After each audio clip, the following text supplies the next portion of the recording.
The contemporary art world is vibrant and booming as never before. It's a 21st century phenomenon, a global industry in its own right. Brilliant Ideas looks at the artists at the heart of this. They have a unique power to inspire, astonish, provoke, and shock. To push boundaries, ask new questions, and see the world afresh. In this episode, Mariko Mori.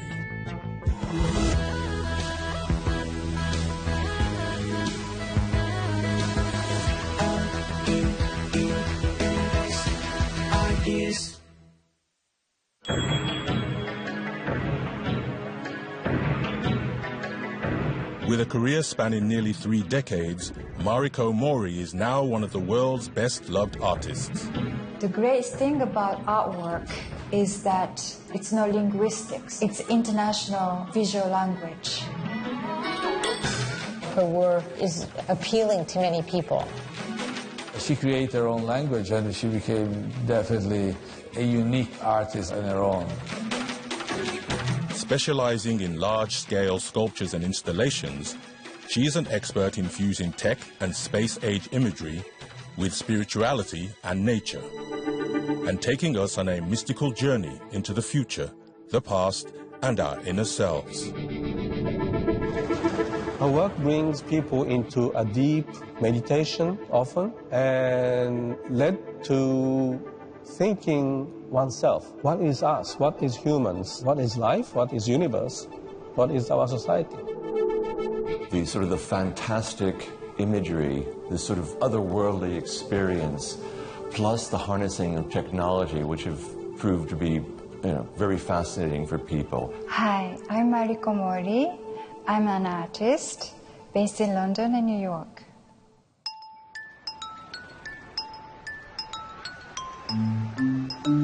Before becoming an artist, Mariko worked as a fashion model, walking the runways of Tokyo while she was a fashion student in the 80s. I used to collaborate with a fashion photographer to produce some images. I designed costume and hairstyles and so on, just like a test shooting. And I believe that's the time that I started to learn the vocabulary of creating images. But of course, at the time, I wasn't really intention to make artwork then. It was only when she went to art school in London that she decided to build on those early photographs, creating a body of work that would launch her career.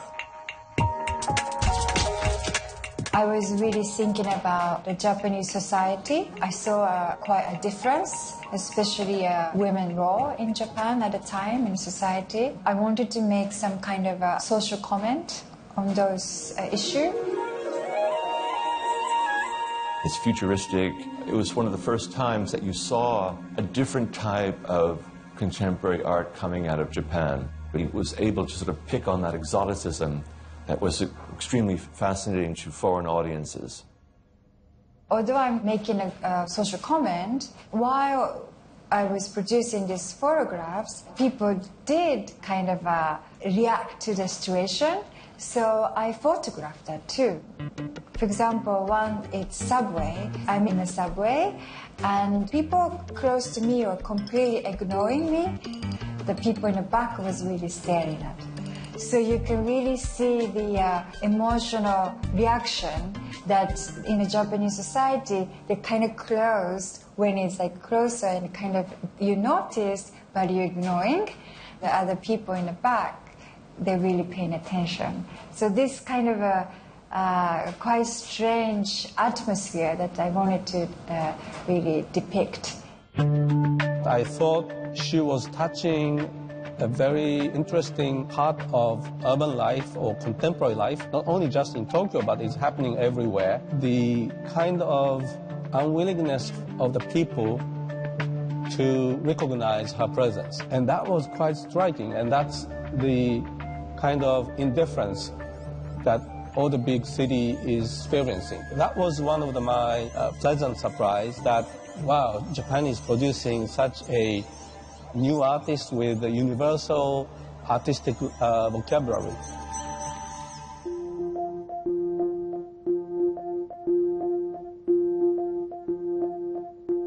So this is my office. I saw that you have this sculpture here. Yes, he must be with us 15, 16 years, protecting us. Mariko grew up in Tokyo. Although she spent some of her childhood in the United States, her Japanese upbringing has never left her and has had a lasting impact on her art.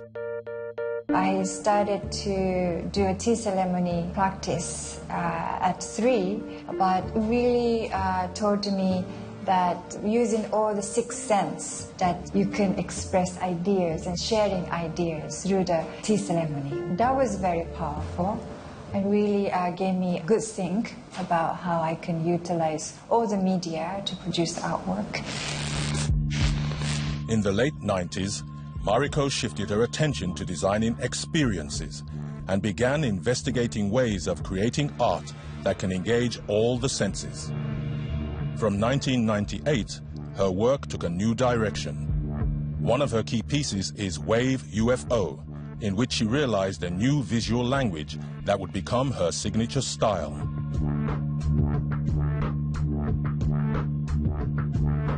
She has developed a language that is classic and reflect a specific dimension of the Japanese culture in between a fantasy world and the futuristic world and the scientific world and the religious world. It's very specific of Mariko Mori's work and unique. I kind of removed my body existence in a work. In other words, I started to produce work, more architectural work. I wanted to more talk about a deeper consciousness of mind rather than the social kind of commentary work. Way before, I feel, is that most successful work that have able to reach out to many different audiences from a different culture. Way before, I use Buddhist iconography in a work such as temple. And in a way, the image of the Buddhist iconography kind of removes the people from different cultures, it seems. But UFO, it's a kind of a universal, so it's easier to kind of be accessed. I wanted to introduce the idea of oneness. I included audience to come inside the work and experience together. When she started creating the total environments, that's when I felt there's something really special happening here. So you enter into not simply a room and look at things hanging on the wall, you're entering a completely alien universe. So it's total immersion. You're swallowed up by it. And I think that's a pretty spectacular way of engaging.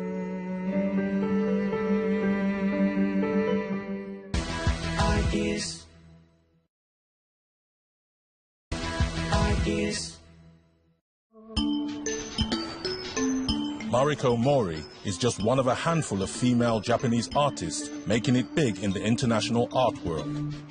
Today, she works out of her studio in Manhattan, her second home next to London. I love New York very much. I think it's one of the unique places in the world that many different people, different kind of culture, all mixed, but we're still living together. I think it's a role model of how the world should be. And it seems with Mariko, everything is a unifying white, even her clothes. Do you always look like super perfect with your hair always made like this? She knows. No, not true. While Mariko is one of Japan's most successful artists, being called a Japanese artist is a label she prefers to avoid. People don't recognize her as a Japanese artist, even though she is creating and touching very fundamental Japanese elements and subject matter. She is, first of all, a very successful international artist. I'm not really feeling myself as Japanese artist since I've been living outside of Japan more than 25 years. I still practice tea ceremony. Culturally, I would like to keep the connection I think depends if the Japanese people think I'm Japanese artist, maybe I'm Japanese artist, but it depends, you know. I think some people think I'm Japanese. It's up to how you decide.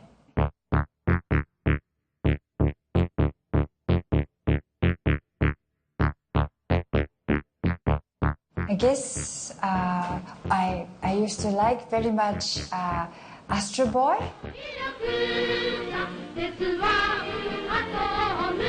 And animation from TV that especially quite futuristic. And I remember playing at my room, making everything futuristic, kind of, for New Waterfall. And we had a little kind of Photoshop photo with a ring, with a New Water. Technology was quite important element in my work because certain ideas were really require certain technologies to produce. So sometimes I collaborate with engineer, and engineer developed new technology in order to produce the work.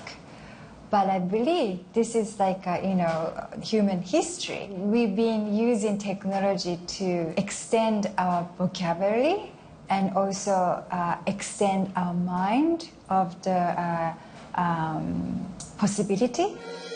One of her most astounding pieces is Tom Na-Hyu. Mariko collaborated with Tokyo's leading space observatory.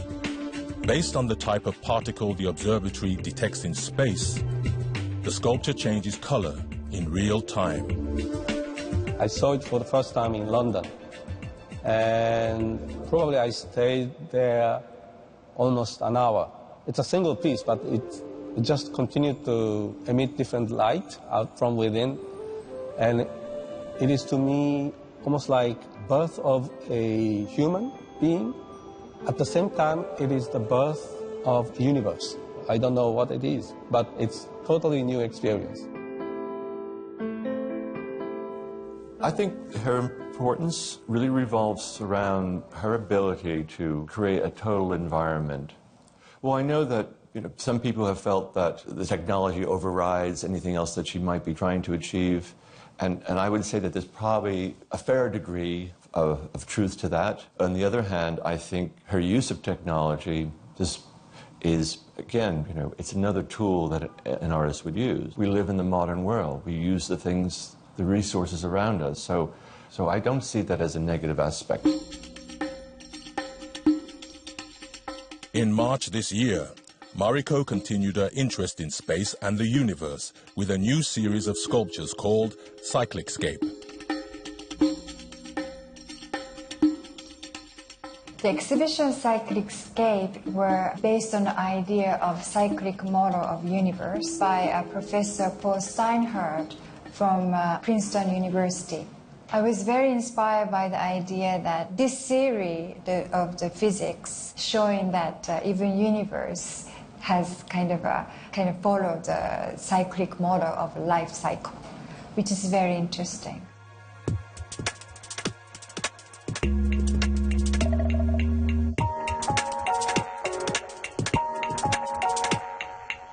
The string theory suggests existence of multi-universe and parallel universe.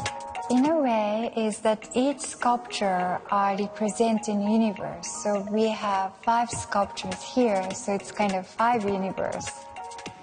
It's not talking about physicality of universes, but it's kind of energy flow. It's coming back to the same spot again, like an endless circle of the life of universe. It's really beautiful, and it's so shiny and beautiful, and looks like floating. Yeah, I like it. This kind of circulation idea of a universe, it's something similar to Buddhist philosophy of circulation of the life, death, and rebirth. So therefore, I was quite intrigued by it. I was impressed. Didn't expect to see this kind of forms. The unnatural materials all of a sudden become these organic forms, and they carry life and light, and they almost become moving. All of her sculptures have been painted with a specially developed blend of holographic and fluorescent paint, which changes color depending on where you stand. These are very playful and they play with your perceptions. Once I started turning around it, I couldn't stop because I liked what it was doing to my eyes. It's like your eye moves in two different directions at the same time. While the reception to this exhibition looks positive, Mariko's trademark of using pure and simple forms has also polarized critics in the past. I think that the earlier work, people loved the novelty of it. And I think the later work, some of the people feel like the forms that she is using are, well, we've seen them before kind of thing. But I have to say, not in defense of the work, but what she's after in the later work isn't novelty. It is actually a coming home. So it's sort of like it's akin to maturity, if you will. It's like a teenager going out and partying, you know, and having a great time and being a bit outlandish. And then as they get older, they're like, oh, you know what? It's nice to have a walk in the garden. I always challenge myself of not repeating myself in a way and doing a different media, using new technologies or presenting new ideas. And so if you hate it, I feel sad, but you know, I think work itself also has its own life. I think any artwork is a reflection of your mind. Depends on who you are when you see the work. People will interpret it quite differently. That's quite interesting about it.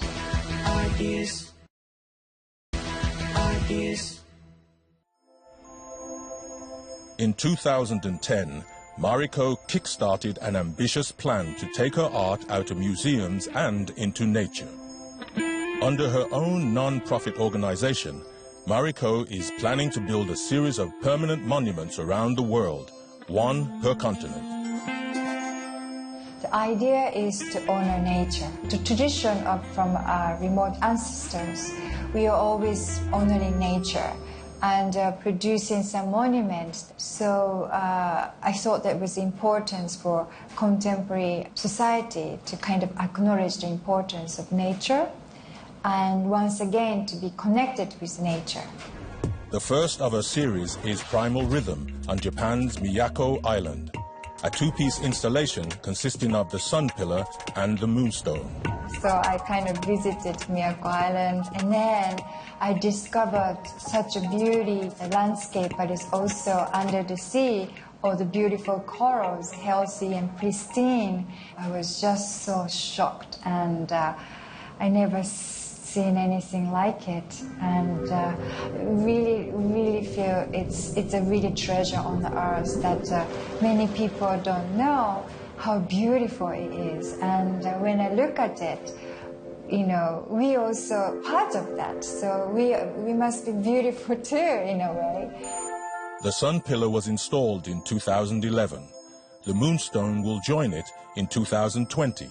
Embedded with technology that will allow it to change color according to the tide. The sun pillar, it's a layered acrylic, and it's a material used for aquarium. So it's a salt, water resistant, and sun ray resistant. The structural design of that, it will last 1,000 years.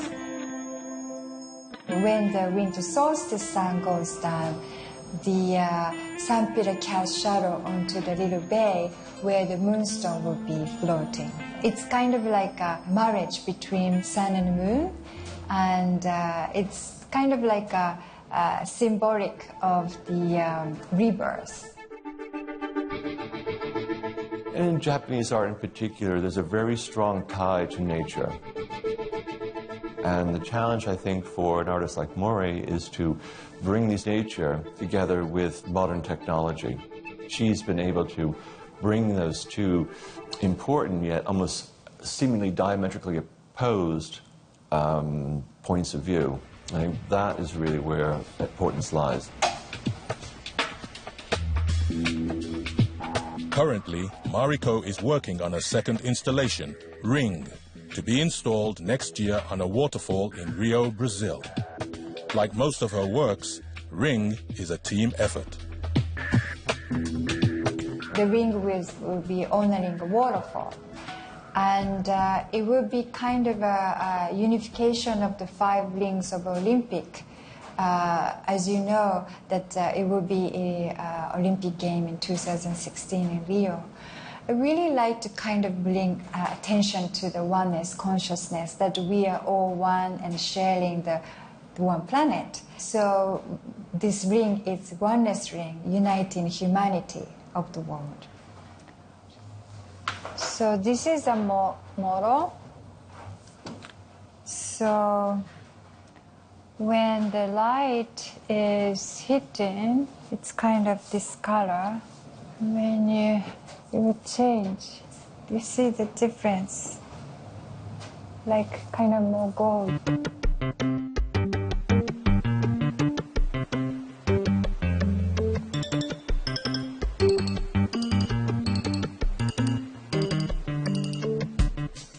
The great thing about artwork is that it's no linguistics. It's international visual language that could reach anybody in the world. You know, we have many different kind of people and a different culture and so on.